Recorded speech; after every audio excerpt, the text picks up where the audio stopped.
ሰላም ውድ ተመልካቾች እንደናችሁ እንደምን አላችሁ? አሁን ወሳኝ የሆነ መረጃ ይዤላችሁ መጥቻለሁ። ይህ መረጃ ምንድነው? ከ4 ወር በፊት ስለዚህ መረጃ አድርሰናችሁ ነበር።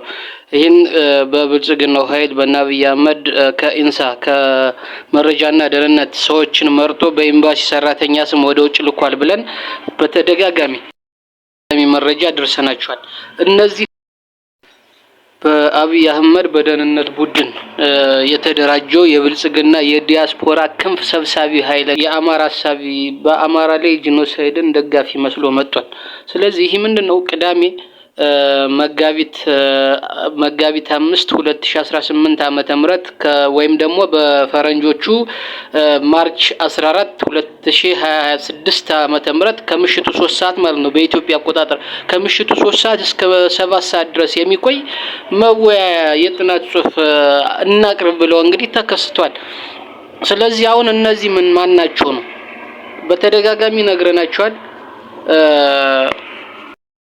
ተደጋጋሚ ከ4 ወር በፊት ከብናልፍ አንዱዓለም ጋር በኤምባሲ ሰራተኛ ስም የሄዱ ደህንነቶች አሉ። እነሱ የሚመሩት አሁን አማራ ሲጨፈጨፍ በድሮን ሲጨፈጨፍ አንድ ቦታ ላይ ሰላማዊ ሰልፍ አላካሄዱም። ዲያስፖሮች ለንደን ላይ ብቻ ነው የሚደረገው፣ በለንደን ፋኖ ብቻ ነው።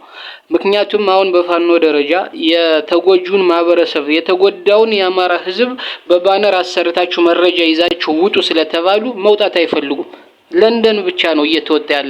ስለዚህ በደህንነት ኃይል የተሰበሰበ የተደራጀ ኃይል የጥናት ጽሑፍ ብሎ ከ4 ወር በፊት ማብራሪያ ሰጥቶ ነበር፣ ጽሑፋችሁን እንድታቀርቡ ብሎ። አሁን ቅዳሜ የሚያቀርቡት ምንድነው? አቶ ግርማ ጥላሁን ነው ሰብሳቢ ሆኖ የመጣው። አንጉን እያንዳንዱ ማናቸው ምን ነበሩ፣ ስለፋኖ ምን ተናገሩ፣ ስለፋኖ ጂኖሳይድ እያሉ ሲከሱ ነበረው ስለነበረው መረጃ ይዘንላችሁ መጥተናል። ግርማ ጥላሁን ሰብሳቢ ሆኗል። ወሰንየለሽ ደበላ የምትባል አወያይ ሆና ነው የመጣች።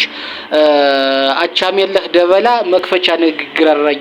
ስለዚህ እዚህ ጋር እነዚህ ሲያወያዩ ጽሑፍ ብለው ደግሞ እንግዲህ ጽሑፋቸውን እንግዲህ ጽሑፍ ማለት የፋኖን እንዴት እንርዳ፣ እንዴት ፋይናንስ ይሰብሰብ፣ እንዴት እናደራጅ፣ ዲያስፖራው እንዴት እናደራጅ፣ እዚህ ከዲያስፖራው ወደ አገር ቤት ወደ ፋኖ በምን አይነት መንገድ ፋይናንስ ብናግዝና እንዴት ፋይናንሱ ብናደርሰው፣ እንዴት መሳሪያ ገዝተን ብናደርስ የሚል ፍንጭ ጥናታዊ ጽሑፋችሁን አምጡ ነው የተባለ። ይሄ ደግሞ እንግዲህ ይህንን ጽሑፍ አቀረብን የሚሉት እነ ተስፋውን ዋቄ ናቸው።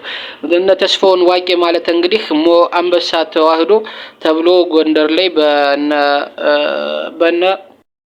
በነ ንምረድ ቤተሰብ እንግዲህ ሲመሰረት ፈንታውን ዋቄ ከዛ በኋላ ከተመሰረተ በኋላ የገባ ሰው ነው። ሞህ ተዋህዶ ላይ ቅባት እያለ አማራ ላይ ፋኖን ለመከፋፈል የሚሰራ ሰው ነው። እዚህ ጋር የሰብአዊ መብት ተሟጋች ብለው ነው።